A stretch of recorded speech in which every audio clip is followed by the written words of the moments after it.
Bonjour, je suis Gaël Châtelain-Berry, bienvenue sur mon podcast Happy Work, édition du lundi, l'édition qui va vous envoyer de bonnes ondes pour commencer la semaine. Dans cet épisode, je vais vous donner le moyen incroyablement efficace pour garder le moral, quoi qu'il arrive dans votre vie. Rien que ça. Saviez-vous que votre cerveau allait retenir 3 fois plus les émotions négatives que les émotions positives? En fait, si vous voulez avoir le moral au top, dans l'absolu, chaque fois qu'une émotion négative arrive dans votre cerveau, il faudrait que vous en ayez 3 positives pour que votre morale ne baisse pas. Alors vous allez me dire, oui, bon, ça c'est un peu mission impossible. En fait, nos émotions négatives sont plus fortes que nos émotions positives. Et le pire, c'est qu'il semblerait que ce soit inscrit dans nos gènes.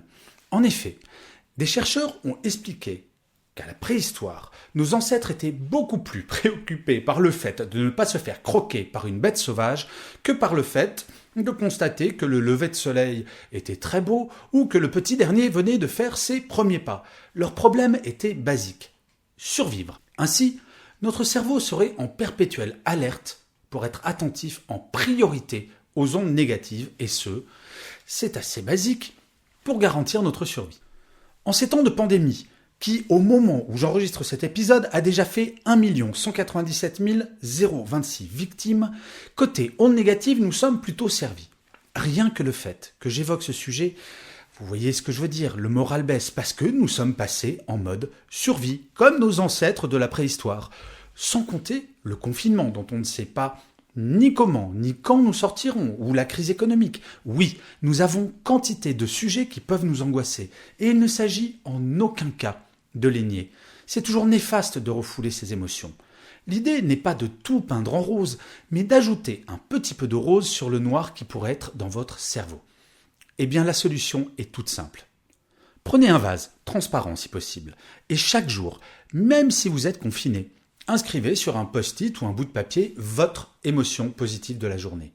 Si vous avez décidé de rédiger ce post-it tous les jours à 20h par exemple, et qu'à 20h, ce soir, rien de positif ne vous est arrivé, eh bien provoquez-le.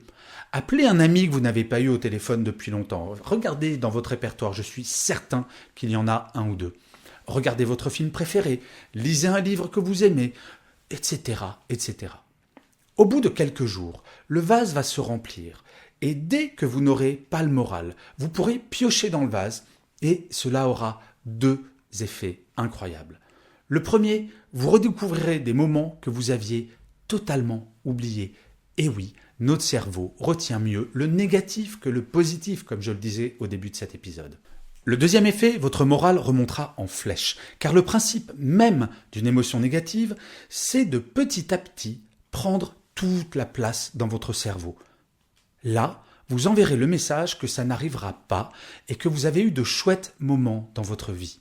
En fait, l'idée, ce n'est pas de supprimer cette émotion négative que vous avez peut-être au moment où je vous parle.